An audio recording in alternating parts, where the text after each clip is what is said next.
ഈശോയിൽ ഏറെ സ്നേഹമുള്ളവരെ, അയൽക്കാർ നമ്മുടെ ആവശ്യങ്ങളിൽ ഓടിയെത്തുന്നവരല്ലേ? ഒരു നിയമ പണ്ഡിതൻ ചോദിക്കുക, നിത്യജീവൻ അവകാശമാക്കാൻ ഞാൻ എന്താണ് ചെയ്യേണ്ടത്? യേശുവിന്റെ അടുത്തെത്തിയ ഒരു ചോദ്യം. യേശു അയൽക്കാരെ കുറിച്ചാണ് ചൂണ്ടിക്കാണിച്ചത്. നല്ല ഒരു സമരിയാക്കാരൻ, യഹൂദരുമായി സ്നേഹബന്ധത്തിലുള്ളവരല്ല സമരിയാക്കാർ.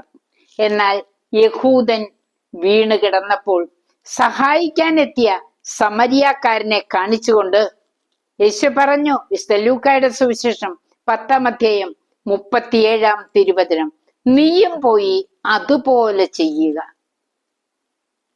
നമ്മുടെ ഹൃദയത്തില് നമ്മെ വേദനിപ്പിക്കുന്നവർക്ക് സ്ഥാനമുണ്ടോ?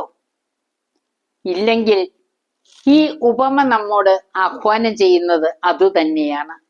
ശത്രുക്കളെ സ്നേഹിക്കുക, നിങ്ങളെ ദ്വേഷിക്കുന്നവരെ അനുഗ്രഹിച്ച് പ്രാർത്ഥിക്കുക. പ്രിയപ്പെട്ടവരെ, കൃപ നിറഞ്ഞ ഒരു ജീവിതം നമുക്ക് സ്വന്തമാക്കാൻ, സ്വർഗരാജ്യം നിത്യജീവൻ സ്വന്തമാക്കാൻ ഈ മാർഗം നമ്മെ സഹായിക്കും. അല്പം നൊമ്പരം ഹൃദയത്തിൽ തോന്നിയേക്കാം.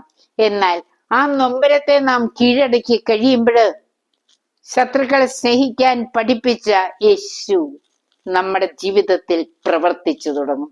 ദൈവത്തിന്റെ ആ കൃപ നിറഞ്ഞ ആ വലിയ സമരിയാക്കാരന്റെ സന്ദേശം ശത്രുക്കളെ സ്നേഹിക്കാൻ പഠിപ്പിക്കുകയാണ്.